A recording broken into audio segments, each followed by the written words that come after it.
Hola, soy Andrés Caramés y esta es la segunda de, esperemos, muchas sesiones en las que intentaremos sencillamente aportar ideas, lecturas, referencias, análisis de actualidad, de la sociedad y de la cultura, con el fin de entender el mundo y, con humildad, intentar encontrar formas de hacer de él un lugar un poquito mejor. La estructura ya la sabéis. Hoy haré primero un comentario sobre un tema, o en concreto sobre la institución de la medicina, sus privilegios, mencionaremos eugenesia nazi, prohibición de las drogas, los privilegios que las farmacéuticas reciben de los gobiernos también, y cómo todo eso hace tan cara la sanidad. Ese será el primero de los temas. Después responderé a preguntas que me hayáis formulado a través de Patreon. Ya sabéis que si queréis participar, sugerir temas o hacer preguntas, podéis hacerlo a través de vuestra suscripción a mi Patreon.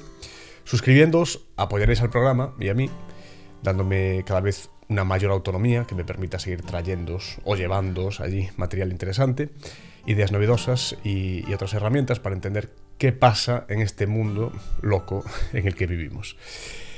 Y al final os aportaré 2 o 3 pinceladas culturales, que podríamos decir. Pues leeré alguna cita, recomendaré alguna pieza musical, una película, etc. Os voy a leer ahora al principio de este podcast una cita cortita sobre la eugenesia en medicina. Y luego os digo de quién es, ¿vale? Id pensando si es de un jerarca nazi, si es de El Shocas, si es de Teresa de Calcuta, si es de Einstein o de quién es. Os aviso de que es bastante fuerte, aunque muy interesante. La traducción es mía porque este libro solo lo tengo en inglés. Este de aquí que muestro en cámara para quien lo esté viendo en vídeo. Solo lo tengo en inglés, entonces la traducción la hago yo. Dice así: la eugenesia es indispensable para la supervivencia del fuerte. Una gran raza debe propagar sus mejores elementos. La eugenesia ejercería una gran influencia en el destino de las razas civilizadas. La propagación de los locos y de los débiles mentales debe ser evitada. La eugenesia requiere el sacrificio de muchos individuos. ¿Por qué conservamos a estos seres dañinos e inútiles?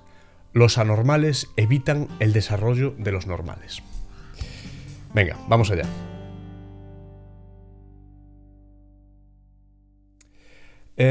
Hoy voy a intentar abordar temas que me habéis sugerido en Patreon y voy a intentar hilarlos un poco porque están relativamente relacionados. Es curioso porque normalmente estamos deshilando cosas aquí, ¿no? Deshaciendo esa madeja que incluso en esos emojis que tiene el nombre del podcast, esos emojis que puse, viendo el mundo como una bola de complejidades, aparentemente incomprensible, como una madeja, con muchísimos hilos de los que tirar, todos ellos interesantes, pero que quizás en el fondo, igual que en el caso de la madeja, todos esos hilos sean el mismo, y si pudiésemos gozar de tiempo infinito, de una eternidad para tirar de él, llegaríamos a una suerte de elemento que lo explique todo, o casi todo, a una suerte de realidad última.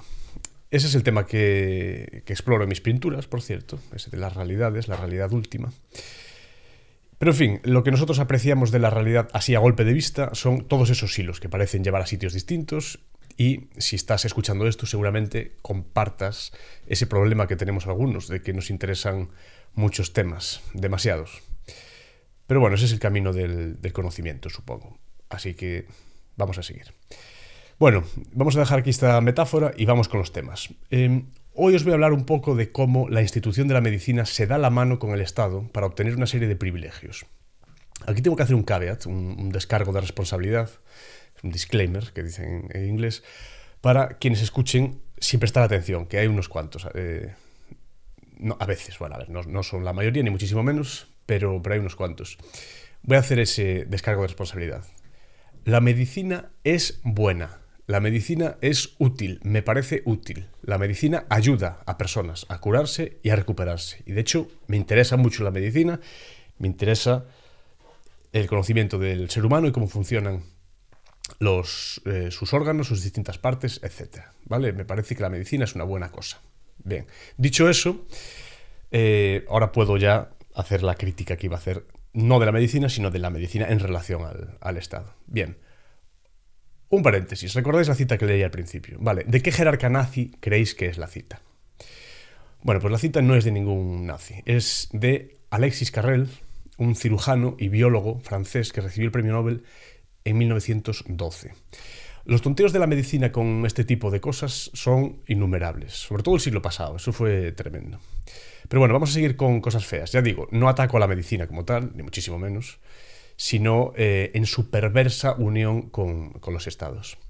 Las instituciones médicas se han servido del Estado para preservar para sí el acceso, por ejemplo, a la prescripción de drogas. Sabemos de la prohibición de aquellas drogas que no tengan el visto bueno de los estados y que no provengan de Pfizer o de Bayer, etc. Los opioides solo los pueden vender ellos. Sabemos que el término fármaco viene del griego fármaco, que significa a la vez remedio y veneno, y que dependiendo de la persona, pero sobre todo, esto es lo más importante, de la dosis, uno se transforma en el otro. Lo que puede ser un remedio se transforma en un veneno, y lo que podría ser un veneno, en dosis quizás más bajas, puede suponer un remedio. Y eso es con lo que ha estado experimentando la humanidad durante milenios. Bueno, hoy en día una droga se diferencia de un medicamento también en otras cosas. Se diferencia también en que el medicamento se vende legalmente por megacompañías ayudadas por los estados y la droga no. La droga se vende pues de otras maneras que todos sabéis. Sabemos también que esas drogas estén prohibidas provoca que cualquiera que las consuma, por el solo hecho de consumirlas, se conviertan técnicamente en criminales. Esa prohibición genera que las drogas sean producidas y distribuidas clandestinamente y, por tanto, que no puedan recibir controles de calidad y de pureza. Se cortan con cualquier cosa, lo que daña muchísimo más la salud, dependiendo de qué sea, y siendo incapaces las personas que lo consumen de calcular la dosis del principio activo, pues provoca muertes por sobredosis inintencionadas. A veces hay sobredosis intencionadas, ya lo sabemos, pero hay muchas sobredosis inintencionadas, por desconocimiento de qué se están metiendo en el cuerpo. También otra cosa, al humillar y al llamar criminal al que sencillamente introduce algo en su cuerpo, se sitúa a esa persona fuera de la ley. Y por tanto, psicológicamente esa persona está mucho más cerca de cometer otros crímenes. Es decir, esa gente es criminalizada antes de cometer ningún crimen. Antes de cometer ningún crimen contra alguien que no sea ellos. Es lo que se conoce como crímenes sin víctima, que ya me habréis escuchado mencionarlo 1000 veces. Pues el casino, las apuestas, las drogas, etc. O sea, son crímenes que no tienen víctima porque lo estás haciendo tú contra ti mismo, en todo caso. Bueno, que esto, por cierto, tiene un componente religioso que asumió el Estado. Tengo un libro por aquí, que se llama Poder Terrenal. Bueno, ya os hablaré de ese libro, pero hubo una transferencia de elementos religiosos al Estado, más bien una absorción por parte del Estado de elementos religiosos, y este es uno de ellos. Pero bueno, seguimos. Supuestamente se protege a la gente de sí misma con esos crímenes sin víctima, porque no saben bien lo que hacen. Los gobiernos creen que la gente, las personas son medio idiotas, y tienen que protegerlos de ellos mismos. Sin embargo, esas mismas personas no son idiotas cuando se trata de votar. Es una cosa misteriosa. Cuando se trata de votar, esas personas son totalmente inteligentes, reflexivas, autosuficientes, capaces, y sabrán perfectamente a quién votar y a quién apoyar para legitimar al gobierno que toque. Es una cosa muy curiosa. Solo a veces son inteligentes. Bueno, seguimos. Además, la prohibición y el riesgo a ser detenido al venderla o al consumirla o al moverla por ahí aumenta artificialmente los precios, lo cual tiene un impacto muy negativo en las personas que desarrollan una adicción a esas sustancias. Y ese aumento de los precios es justo lo que quieren los narcotraficantes, lógicamente, que le piden a sus amigos, los gobiernos, que regulen las drogas, que las prohíban, y que regulen el contrabando para que solo ellos puedan moverlo, para que solo ellos puedan venderlo, para que solo ellos puedan traerlo y llevarlo. Y se conocen bien entre ellos, como sabemos bien aquí en España, además, por nuestros políticos. Hay fotitos por ahí, ya sabéis de qué hablamos. Bueno, seguimos. Igual que ocurre con los taxis, por ejemplo, que son buenos si te llevan rápido a un sitio, A veces las personas, por ignorancia o codicia, piden al poder político que les proteja o que les dé privilegios. ¿Recordáis lo de los taxis, ¿no? Y los VTC, etcétera? Oye, gobierno, por favor, prohíbe el Uber y Cabify, que se me acaba el chollo y no puedo fijar los precios y tengo que empezar a tener cuidado con la calidad del servicio que ofrezco, en lugar de sencillamente hacer fila y asegurarme una serie de clientes, dado que mi sistema de transporte tiene un monopolio que ha otorgado el Estado a través de unas licencias con las cuales nosotros, por cierto, después comerciamos y las vendemos a un precio astronómico. Bueno, pues así es como se hacen los monopolios. Para la gente que tiene dudas a veces cuando hablamos de estas cosas, así es como surgen, ¿vale? Vamos a pasar del tema de lo de los taxis, pero decía que eso, que por ignorancia o codicia, pues eso, que la gente acaba pidiéndole al poder político que les dé privilegios. Perdón. Pues también la medicina pide privilegios y se da la mano con el Estado. ¿Qué quiere decir esto de que la medicina y el Estado se dan la mano? Me decía un seguidor hace un par de días, es que si no hay Estado y voy a un hospital, ¿cómo voy a pagarlo? Bueno, la primera respuesta a eso, a ver, que tiene toda la lógica, no me estoy metiendo con él ni mucho menos. Es una pregunta hasta cierto punto lógica. Bien, ¿cómo pagas la comida? Pues vas a la tienda y la pagas, ¿vale? ¿Cómo pagas el dentista o el oculista? Vas a la tienda y lo pagas. ¿Cómo pagas la ropa? Pues vas a la tienda, coges la ropa y la pagas para poder llevártela. Muy bien. Pues en un hospital o cualquier otro servicio sería lo mismo. No sé dónde está la diferencia. Es más, ya lo estamos pagando las personas. Es que esto de que parece que es gratis, no, es que ya lo estamos pagando las personas, con impuestos directos, con impuestos indirectos, con inflación. Como sabéis, lo hemos hablado muchas veces, esto pues... bueno, yo no soy economista, pero bueno, son elementos básicos que uno estudia incluso para entender el propio funcionamiento social, la propia sociología. Muchos de estos servicios los pagan los gobiernos emitiendo deuda. Esa deuda normalmente se subsana y, bueno, no se subsana, pero para pagar los intereses de esas deudas normalmente se da este fenómeno que todos conocemos de que imprimen dinero, ¿no? O sea, hay una mayor disponibilidad de dinero fiat, es decir, de billetes que realmente no valen nada, pues están respaldados solo por la confianza que se supone que tienen esos gobiernos para un pago.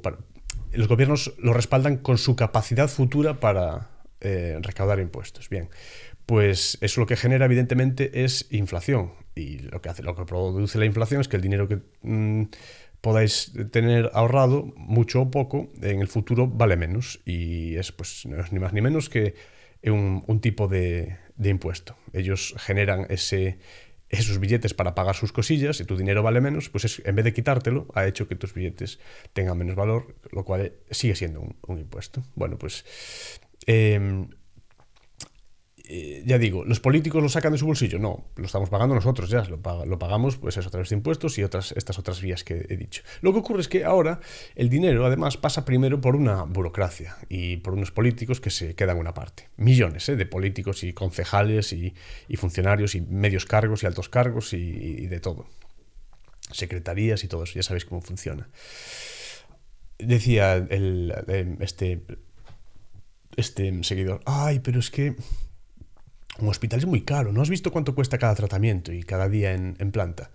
Sí lo he visto, pero ¿por qué es más caro el hospital que otra cosa? Pues aquí vamos a ahondar otro poquito. Lo hacen caro a propósito. A ver, esto os va a molar. En 2015, 42.000 candidatos en España para estudiar medicina, ¿vale? 42.000 candidatos. ¿Cuántos entraron? 5.764. Acabaron matriculados en las 40 facultades que hay en España. Vale, eso se debe a las notas de corte y también al monopolio educativo que tiene el Estado, que pone trabas para abrir nuevas universidades y otras instituciones educativas. ¿Por qué es la nota de corte? ¿Por qué está ahí la nota de corte? La excusa que ponen, la calidad. Solo entran los mejores, solo entran los que hayan sacado mejor nota. Como si tener una mejor nota de corte cuando eres un adolescente, literalmente, te fuese a definir como un buen o mal médico en el futuro. Eso sí, los que ya están dentro, los médicos, enfermeros y enfermeras, las personas de la sanidad, los sindicatos, los médicos sindicalizados, los funcionarios, están encantados con esa escasez artificial. Este es otro concepto que ya me habréis escuchado muchas veces. El de escasez artificial, ellos están encantados con esa escasez artificial. Así, sus sueldos no bajan debido al aumento de competencia. Bien, seguimos. ¿Qué más? Patentes.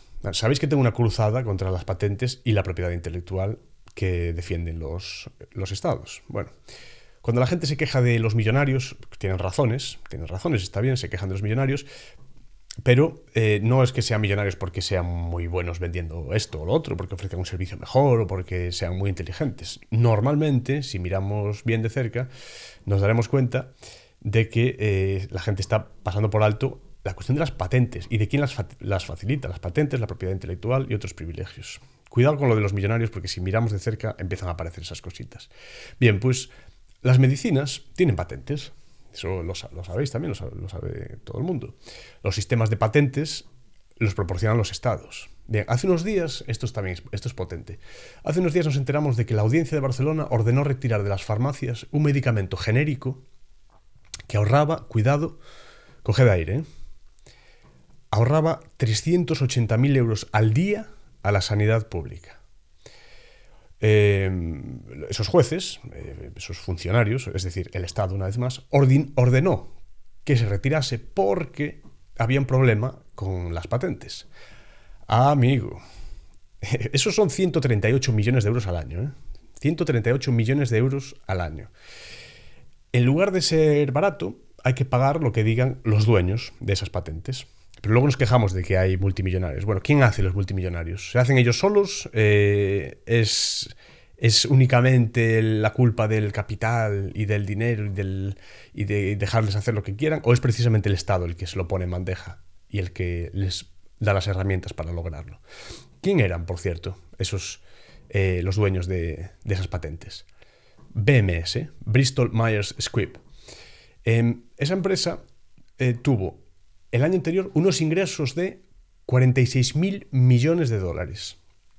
46.000 millones de dólares por vender medicinas baratas, mejorar la vida de la gente, etc. Bueno, yo no niego que mejoren la vida de algunas personas, que hayan desarrollado algún medicamento o lo que sea, pero el precio al que puede vender esas cosas, precisamente porque tienen patentes y precisamente porque sus principales clientes son los estados, es un precio desorbitado y que no se correspondería con el precio que tendría que tener en caso de que fuese libre para otras empresas, que no les fuese la policía a casa si otras empresas, otras personas quisiesen manufacturar esos mismos medicamentos. Empezamos a entender por dónde va el tema, ¿no? ¿Es eso lo que cuestan las medicinas, el material médico que tenemos en los hospitales, etcétera? ¿O es el precio que le ponen esas compañías después de que su papá, el Estado, les otorgue licencias y proteja sus patentes? No vaya a ser que alguien produzca y venda ese medicamento 100 veces más barato y que la gente pobre pueda permitírselo sin recurrir al Estado. Insisto, no vaya a ser que las personas de a pie se lo puedan permitir por sí mismas en lugar de tener que pedirle al Estado que se las compre, a un precio inflado, por cierto, que se las compre a sus amigos de las farmacéuticas. Vemos por dónde van los tiros, ¿no? Bien. Voy a ir cerrando con este tema, aunque podría seguir, pero bueno, voy a cerrar porque si no esto nos va a quedar muy largo. Si os interesa el tema, hacedmelo llegar en comentarios o por Patreon y lo seguimos explorando en otros programas. Venga, voy a pasar a la segunda parte, a las preguntas y así avanzamos. Vamos a ver, preguntas. Se planteaba, ¿cuál sería el camino desde donde estamos hasta una sociedad justa? E inmediatamente después se me sugería en Patreon el tema de cómo lidiar con agresores en una sociedad aestatal, en una sociedad sin Estado, donde el aparato de coerción o el aparato represor no esté centralizado. Bueno, vamos allá. Estoy pensando ahora que habría que, para hacer esto un poco menos monótono, hubo quien propuso poner un poco de música de fondo o hacer alguna cosa. Yo creo que la música de fondo, también hubo gente que me dijo que la música, que le contestó a esa persona que la música seguramente le molestaría. Yo no sé si música, pero sin duda esta estructura que estoy haciendo, si la perfilo un poco más, igual coge otro ritmo esto. Bueno, estoy divagando. Sencillamente quiero, poquito a poco, según vaya cogiendo experiencia, trabajar un poco en esta estructura para que se os haga menos. Pero bueno, voy a hacer aquí una pequeña parada para deciros, primero, que me hace muchísima ilusión estar grabando esto. Me ha hecho muchísima ilusión y estoy muy agradecido por todo el feedback positivo que me habéis dado. Habéis sido encantadores y encantadoras. He recibido mensajes de apoyo brutales. Hay un mogollón de escuchas, tanto en Spotify como en Apple Music, como en YouTube. Fue una maravilla. O sea, el lanzamiento del primer episodio fue sencillamente una maravilla. No podía haber pedido más. Así que nada, deciros que me hace muchísima ilusión tener este espacio, poder comentar estas cosas, el feedback que estoy recibiendo, lo que estoy aprendiendo, lo que me transmitís que estáis aprendiendo vosotros. Y nada, todos para adelante, que es de lo que se trata esto. Muchas gracias, ¿vale? Muy agradecido. Bien, después de este paréntesis con respecto a la estructura y este agradecimiento, voy a seguir. Decía que, lógicamente, esas preguntas, las repito rápidamente, ¿cuál sería el camino desde donde estamos hasta una sociedad justa? Y luego se preguntaba cómo lidiar con agresores en una sociedad aestatal, en una sociedad sin Estado, en un sitio donde el aparato de coerción o el aparato represor no estuviese centralizado. Yo decía que, lógicamente, es una pregunta amplísima, pero ya anticipé en el podcast anterior que me parecía que el camino no era tanto una revolución, un cambio drástico de las cosas, sino más bien una suerte de remontada cultural. Ahora mismo el estatismo va ganando de calle, es decir, casi todo el mundo, muchas veces prácticamente sin saberlo, tiene interiorizado un sistema, este status quo, y les resulta casi imposible pensar en alternativas. Y yo no los culpo en absoluto, a mí me cuesta muchísimo también, a cualquiera le costaría. Es todo lo que hemos vivido, son todas nuestras experiencias. Pero aquí estamos precisamente pues trabajando para desarrollar esas ideas poco a poco y ver de qué forma se podrían hacer las cosas en ausencia de coerción y de una centralización del poder y de las funciones, y sobre todo tras la desaparición de ese componente digamos, no voluntario de adhesión a un Estado, ese componente violento y coercitivo. Y yo creo que hay dos vías importantes. La primera, por supuesto, es divulgar, difundir, popularizar los elementos que ayudan a la gente a entender cómo funciona todo esto, cómo funciona el Estado, su origen, la injusticia que supone, etc. Y cuando haya mucha gente que sepa de estos temas, las cosas cambiarán poco a poco. Ese es un enfoque que ya comentaba en el otro podcast, un enfoque casi gramsciano, como con respecto a las hegemonías, a meterse en la cultura, a meterse, pues que los profesores, las personas, un podcast, un pintor, un escritor, un novelista, un locutor de radio, un programa como este, lo que sea, pues hay que ir creando, ya no hegemonía, no es cuestión de hegemonizar nada, sino de ir comentando estas ideas para intentar llegar a conclusiones que puedan ser provechosas para todo el mundo. O sea que, por un lado eso, divulgar, difundir, popularizar estos elementos. Y por otro, en segundo lugar, yo creo que también creando grupos de personas, como el que estamos creando aquí mismo, y en Patreon también, pequeños grupos y comunidades que estén interesados en crear mecanismos de enseñanza libre, por ejemplo, de aprendizaje, de diseño open source, desarrollos de tecnologías open source. Este es un tema... desarrollo de tecnologías open source. Este es un tema del que os voy a hablar en el futuro porque me parece clave. Y bueno, estoy ahí muy interesado en una serie de lecturas que estoy recibiendo de Estados Unidos de una gente que está trabajando en esta línea. Es muy, muy potente, muy potente. Ya os hablaré más por extenso de esto. Pero básicamente, eso, tecnologías y mecanismos y grupos, organizaciones que posibiliten saltarse, eludir. En inglés dicen bypass, que es el término que usan allí en Estados Unidos para esto, saltarse en la medida de lo posible y poco a poco la inmensa y densísima red que forman los estados, las corporaciones y los servicios que han monopolizado esas instituciones. Por eso me meto tanto con el tema de los funcionarios, no porque los funcionarios sean malas personas o no trabajen, si muchos lo hacen muy bien, pero el origen del dinero que reciben es el robo y el origen del aparato que les paga es muy oscuro. En definitiva, es tratar de quitarle clientes a ese tándem perverso de los estados y sus amigotes de las corporaciones. Es dejar a esos parásitos sin nada que comer, básicamente, ya que pues podemos conseguir las cosas de otra manera, voluntaria y organizándonos de otro modo. Ya sé que suena así un poco concreto, pero es porque hay mucho trabajo que hacer con respecto a esas ideas, hay que ponerse al día. Con respecto a lo otro, a los agresores, los que lo hiciesen mal, los que hiciesen cosas mal, aquí hay el problema típico de que primero se establecen los estados, se apoyan en muchos casos por las personas durante siglos, por algunas personas. Se les deja monopolizar la resolución de problemas y de conflictos, se les deja volverse gigantes, como una de esas garrapatas de medio kilo que llevan ahí mucho tiempo, ¿sabes?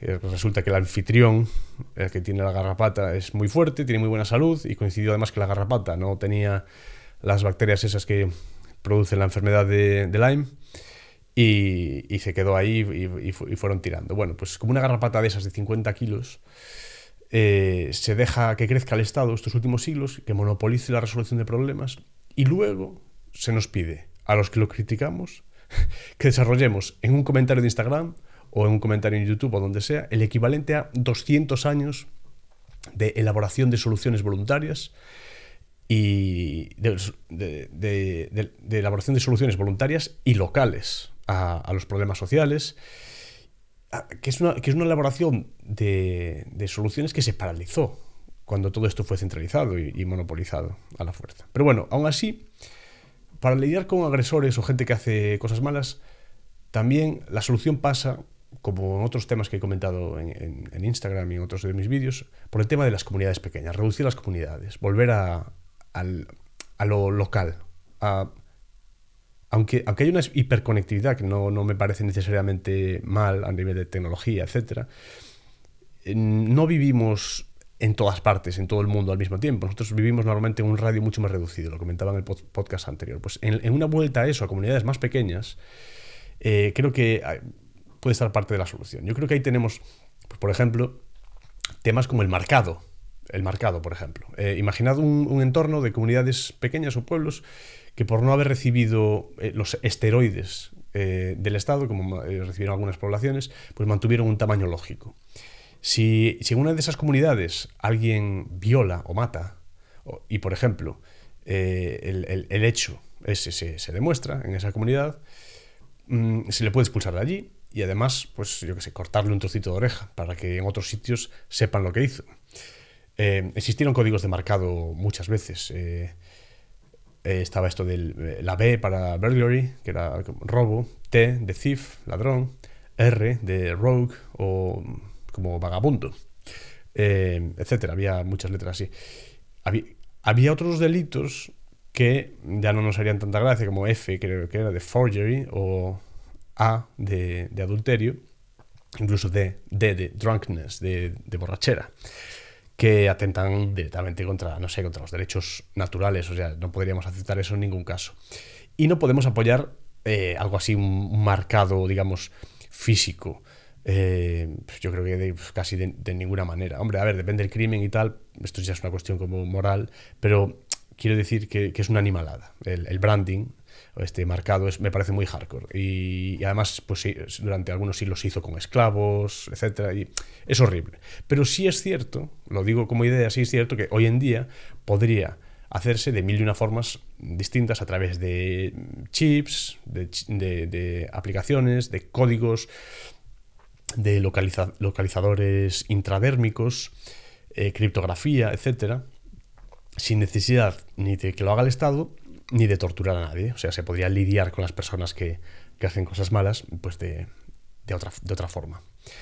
Tenemos temas como el destierro, por ejemplo, donde se expulsa a alguien de un territorio sobre el que el grupo X tenga soberanía. Eso lo han hecho muchos estados, pero lo puede hacer cualquiera.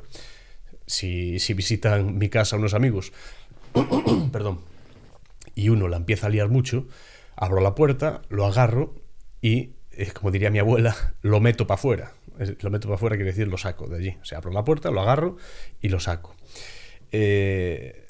Todavía opera el ostracismo, por ejemplo, en comunidades gitanas. Y os aseguro que si allí te destierran, allí no entras. Bueno, destierro, ostracismo. Tened en mente que estamos hablando de personas que violen, que maten, que hagan cosas terribles. Además del destierro y el ostracismo estaba esto, ¿cómo se llama? El petalismo, ¿no? Que era en Siracusa. Escribían todos los de esa comunidad en hojas de olivo, escribían el nombre de la persona que hubiese adquirido pues demasiado poder desde su punto de vista, o que la hubiese liado, que hubiese hecho algo malo, y aquel o aquella cuyo nombre aparecía más veces, pues fuera, era expulsado o expulsada. De todos modos, el denominador común a todo esto es que en un entorno en que las personas y las familias son dueñas de su casa y de sus tierras, quizás con algún tipo de propiedad común, algunos espacios comunes, que acepten entre ellos voluntariamente, etcétera, y que pueden cuidar de forma alícuota, Las comunidades deciden quién entra allí y quién no. Y punto.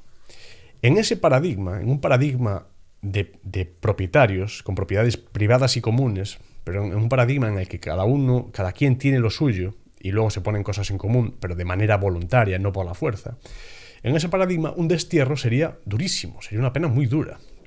Si la lías y te destierran, ¿a dónde vas? ¿Cómo le vas a explicar a otra comunidad por qué estás allí? Fue precisamente en entornos estatales y de monopolio de los territorios donde dejó de ser tan grave el destierro. Sobre todo porque las ciudades impersonales, anónimas, demasiado grandes, agigantadas, sirvieron de refugio para forajidos, es decir, foro exido. Exido viene de exitus, ¿no? De exit, como exit en inglés, salida. Y foro de un grupo, de una comunidad, salida del foro de la comunidad, un forajido. Pero también villano. Ojo con este término, con la connotación negativa que tiene villano. El que viene de la villa. Claro, habría que ver qué villanos eran los que llegaban a las ciudades desde esas villas. Quizás eran normalmente los expulsados, o quizás los intelectuales, digamos, de las ciudades o de los protoestados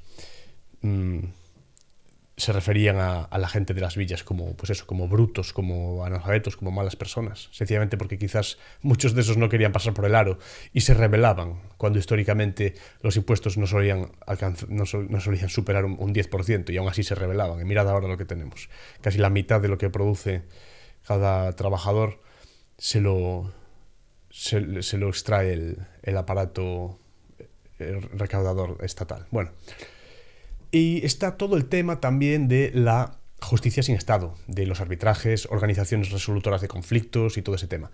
Eso lo estudió Bruce Benson. Yo no soy un gran experto en el tema, pero bueno, sé que lo estudió Bruce Benson, podéis echarle un ojo.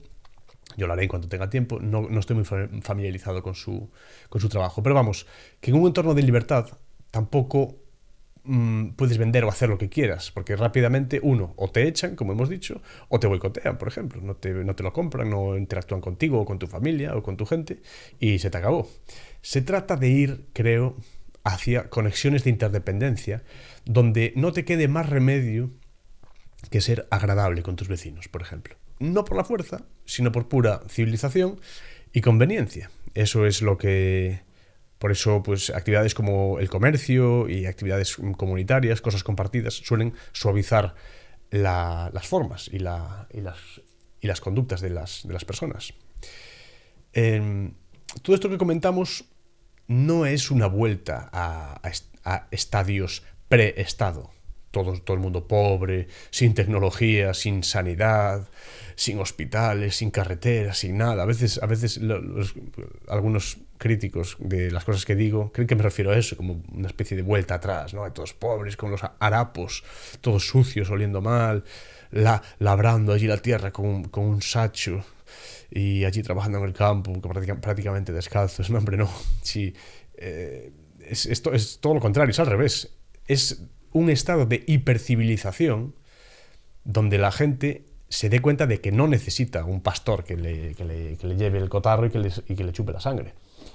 Es un estado de hipercivilización donde la mayor parte de la población, por primera vez en la historia, sabe estas cosas de las que estamos hablando. Por eso es tan importante hablar de esto, divulgar, estudiar, elaborar ideas, dar la batalla, meterse en grupos donde se estén tratando estos temas, aportar ideas nuevas. Eso, dar la batalla, como se dice actualmente. Bien, y yo creo que ya, ¿cuánto llevamos? 30 y pico minutos. Yo creo que ya casi podemos ir pasando a los agasajos culturales. Vamos allá. Primero la cita. Como cita, seguimos fuerte, como en el primer episodio. Os voy a leer una cita del libro La responsabilidad del artista, de Jean Clair. En ella, el autor se mete con los artistas vanguardistas, supuestamente, ya sabéis, supuestamente rompedores, ya no solo de la vanguardia de hace un siglo, sino incluso hoy en día, ¿no? Del arte contemporáneo, etcétera. Pero bueno, habla de los artistas vanguardistas, supuestamente rompedores, antisistema, etcétera, cuando en realidad es una falsa disidencia o una disidencia controlada. Y, como sabéis, colaboran con el poder a cambio de reconocimiento, de subvenciones muchas veces, de apoyo financiero, etc. Yo no digo que sean todos así, pero bueno. Os voy a leer la cita.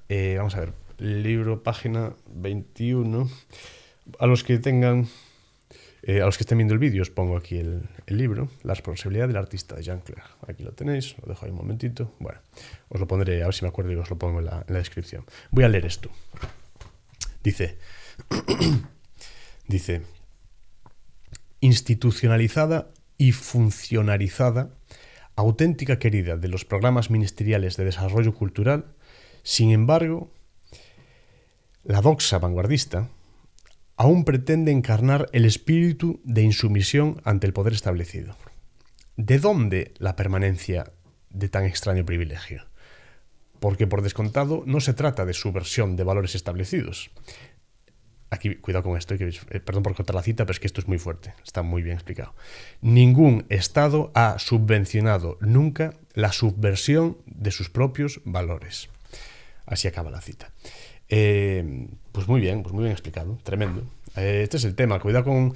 Entonces, hoy en día sigue siendo así. Se ve en las bienales, se ve en los centros de arte contemporáneo, etc. Ojo, no todo, no digo que todos sean así. Y de hecho yo conozco a gente dentro del mundo del arte, conozco artistas, yo mismo soy artista y conozco a gente que trabaja en esas instituciones y tal. Y bueno, hay de todo, evidentemente. Pero me atrevería a decir que en su mayor parte, esa supuesta disidencia, ese supuesto componente antisistema es, vamos, falsa disidencia total. Y colaboran con el poder, está clarísimo. Y para buscar ese apoyo tocan temas que son hegemónicos. El Estado no va a subvencionar nada que sea disruptivo para él mismo. Es decir, lo que ocurre en esos organismos es básicamente el Estado usando a los artistas para darse un masaje a sí mismo y que parezca que son súper revolucionarios y súper edgy. Es el colmo de la desfachatez. Bien, y pasamos a la pieza musical, a ese otro agasajo. A ver, hay que buscar otro nombre, que no sé si me convence o no. Bueno, ya me diréis. Esa recomendación de la pieza musical, el otro día fue Mendelssohn. Hoy creo que debemos irnos a otro rollo. Vámonos a Bill Evans, con el tema Peace, Peace, de Bill Evans, que es bueno, muchos ya lo conoceréis, es un tema bastante trillado, muy conocido. Los que ya lo conozcan, pues que me disculpen. Pero vamos, creo que es un tema imprescindible. A mí me lo sigue pareciendo. Es una improvisación al piano dulcísima, calmadísima, pero con una intensidad nostálgica tremenda. El equilibrio entre consonancia y disonancia, entre azúcar y limón, es magistral. Y aún así, la pieza sabe a café. La pieza sabe a café cuando tienes un buen día. La pieza esta sabe a café cuando se calman un poquito las cosas. Sabéis cómo os digo, ¿no? Os dejaré el link ahí en la descripción. Y nada más, esto es todo por hoy. No os vayáis aún. Quedo a la espera de recibir vuestro feedback. Una vez más, muchísimas gracias por todo vuestro apoyo. No olvidéis que podéis apoyarme también en Patreon, con el equivalente a 1 o 2 copas de esas 300 que os bebéis todos los meses. Es como invitarme a un par de cafés o... ya digo, lo más engorroso es lo de bajarse la aplicación, yo lo entiendo. Se puede hacer desde el ordenata también. Pero os aseguro que en 2 minutos lo tenéis todo listo y así pues yo gano esa especie de autonomía que me permita seguir trabajando en esto y hacer cosas cada vez más chulas. Es ahora al principio cuando más se nota todo esto. Yo así os sigo trayendo material interesante, podemos combinar vuestras ideas con las mías, hacer más lecturas. Ya las personas que hay dentro del grupo que está ya en mi comunidad de Patreon, estamos ya compartiendo lecturas, debatiendo temas. Muy interesante. Y esto, acaba de empezar, como sabéis, lleva esto que una semana en marcha. Brutal, muy agradecido. Además, sienta bien apoyar, yo creo, sobre todo al principio, que es cuando más falta hace. Apoyar a quienes se esfuerzan por enseñarnos cosas, a la gente que nos entretiene, que también es muy, muy, muy valiosa. Yo no sé si os entretengo, pero bueno, intento aportar otras cosas. a la gente que nos aporta un dato, a la gente que nos hace pensar. Yo eso sí que lo intento humildemente. Casi nadie nos hace pensar hoy en día, yo creo. Casi nadie nos arranca una sonrisa, casi nadie nos arranca una lágrima. Y poca gente nos produce una curiosidad loca. Así que los literalmente cientos de personas que me habéis dicho que eso es lo que os genera, pues los vídeos que hago, los comentarios que hago, mis ensayos, mis videoensayos, este podcast que está empezando, me alegro muchísimo porque es esa mi intención y eso quiere decir que el esfuerzo más o menos está mereciendo la pena y pues sienta muy bien. Así que nada, sienta bien colaborar y sienta bien que nos ayuden o que busquemos maneras, pues eso, juntos y juntas y todo el mundo, de maneras de entender el mundo. Así que nada, gracias, me interesa vuestra opinión y hasta la semana que viene.